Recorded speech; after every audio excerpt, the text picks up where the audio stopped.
Mabu Ngindi, which is Nigina for good morning. Ulyu Gomanda, good morning in Walmajeri.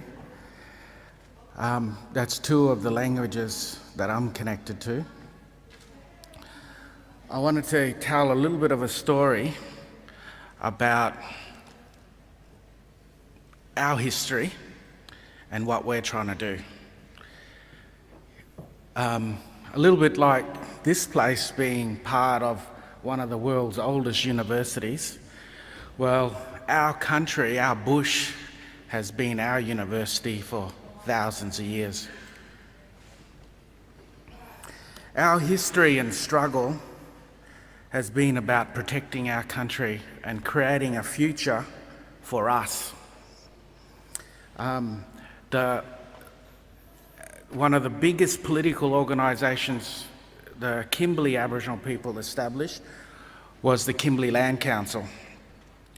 It's been around for about 35 years, and it's a representative organisation covering the Kimberley region, which is 430,000 square kilometres. You could fit Great Britain into it about 3.5 times. Made up of around 30 different language groups and about 15 different native title claims. First, we talk about history and context. Some of our people met non-Aboriginal people for the first time 60 years ago, walked off the desert. Some of them in the 40s and 50s were still coming off islands in the Kimberley. So our knowledge and connection to country is just incredibly strong. This is not a National Geographic story where you show pictures of how it was. This is our life and how we grew up and what's still being practiced today. These are some photos showing of some of our desert country and some of our saltwater people, and some of the ranges. We have very strong, different, distinct cultures. In trying to protect our country, we've established ranger programs, land claims. About 75% of this region has been already determined native title land, which gives us the ability to be at the table to start determining our futures. The environmental values we've created are in fact what a lot of conservation groups want to protect. The reason why our region is so diverse with environmental values, biodiversity, is the way we've managed it for thousands of years. No species in our region have gone extinct under our management. But in today's economy, we're under incredible pressure.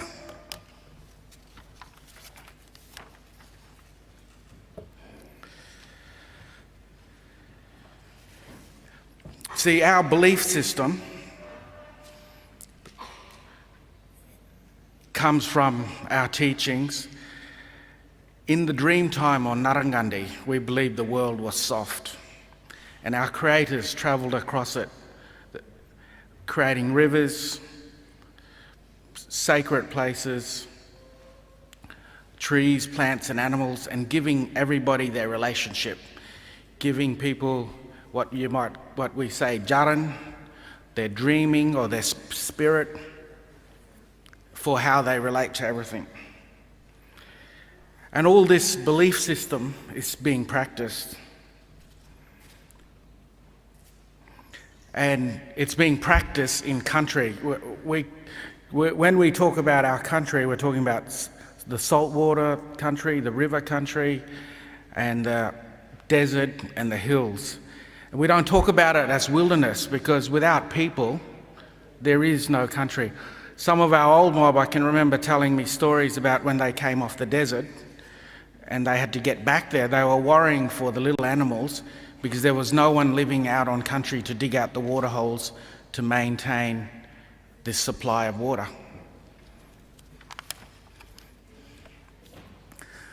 My old people, my elders, have taught me about the importance of my country and my culture. I've learnt the basic principles from this knowledge that has shaped my relationship to land and sea country. We have a responsibility to look after country and our people, which in turn will look after us. This responsibility is not a matter of politics or convenience. There is no easy road. It's dictated by our law and culture. Traditional owners have the final say about what happens on their country, not non-Indigenous people or non-Indigenous organisations. It's about us maintaining our balance. We have made agreements with mining companies, developers. We've had conflicts with mining companies, developers, government, and environmental groups. And this is some of the reality of the challenges that we face now about finding that balance. That reality is Aboriginal children live 20 years younger than non-Indigenous children. We have the highest suicide rates. In our region, population of 17,000 people, there's about 2 suicides every month on average. Despite cries to politicians, there's no national inquiry about dealing with this. On our footsteps are some of the world's biggest mining projects. These projects don't live to help us. We have the highest unemployment rates, worst housing, social conditions imaginable. And in this, we're all struggling to try to build a future for our kids, because without a healthy society, without a healthy community, it's going to be difficult, impossible perhaps, to pass on our traditions. So we've had to make our own rules about surviving. And we have had to work out our own ways about getting our balance. And re-look at our role as managers of our country and that protection. Because the reality is, in 1992, there was a High Court decision in Australia, Mabo, that found native title rights. All that happened since, successive governments have watered what that meant down. So the reality in Australia, if Aboriginal people have traditional owner rights, mining companies get a right to talk to you for 6 months. If you don't have an agreement with them, they get to take your land or your interest and do whatever they want. So in this context, we've had to kind of shape out, use every mechanism possible to us to try and get the balance right for us. This is a picture of the Kimberleys. This shows both mining and exploration tenements across our country. One of our strategies in protecting country was the first time in Australia we recorded Indigenous cultural values across the North Kimberley. It was part of a big project being ran with an oil and gas negotiation on the Kimberley coast. But for that, under the National Heritage legislation, the North Kimberley all developers now have to make sure we're satisfied that our cultural values are not impaired or impacted on. In the southern part, in my land, and some of the other delegates that have come with me, in the southern parts of the Kimberley is an area called Canning Basin, and it's said to have potentially one of the biggest shale gas deposits in the world, something like 229 trillion cubic feet. And they're out there trying to explore to determine how commercial they can make it.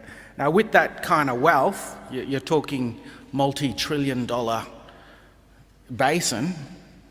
With that kind of wealth, what hope has a population of Aboriginal people got in making these companies stand up.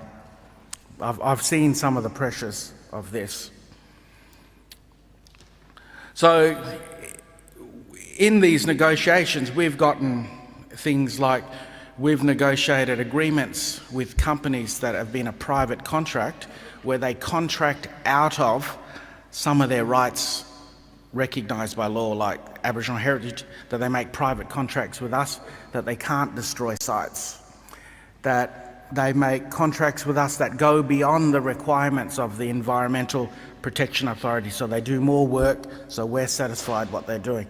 So we've been pushing the boundaries in terms of trying to protect what's important to us, and the very first time you say this to some of these companies, and in fact we've done this to government as well. It was about us being comfortable about understanding, don't come on our land until we know what you're doing. So, and we've done the science, so we're comfortable with what that means. So there's just been this avalanche of all these challenges about finding the balance. We've created one of the biggest Aboriginal ranger networks in Australia. We have 15 Aboriginal ranger groups that do land management programs documenting biodiversity values. But it's not just about that, it's about us teaching. Our ranger teams have a balance of old people and young people working with it, so there's transition of knowledge so that young people can learn the stories, learn the in-depth knowledge about practice, because our tradition's an oral tradition. So if we don't move how we work together and transfer that knowledge, would be lost. Some of our stories, some of our Narangandi or Bulgariyara Dreamtime stories are about our creators standing up and holding the salt water from rising around some of our islands. And I found that really interesting because in Australia they say about 14,000 years ago scientifically sea levels would have started rising. And here's an old tradition about one of our creators trying to hold back the salt water from rising. We have incredible turtle populations, dugong populations. We've started satellite tracking them, monitoring. We eat them. We know we can't survive if you eat them all. We try to work out sustainable practices. There is just numerous species that we've now taken on a level of scientific study of balancing fire burning, in increasing biodiversity, because as all the pastoral stations, another map laid over this, as all the ranches moved up here, it created some challenges. I guess it's very difficult in 9 minutes or 15 minutes to give you what I've spent most of my life trying to learn and trying to teach others, and the challenges we've had. This has been a broad role for us as managers of our country. I believe in culture and progress. I believe in tradition and the modern world. I believe in jobs and the environment. I believe that in the past and the future. As one of my senior cultural elders said in the Kimberley, he put it this way: on my left is my past and all our culture, our heritage and our history. On my right is our future, my children, my grandchildren. I am in the middle, making sure the best of my past and my culture is kept strong as we make our way into the future. Thank you.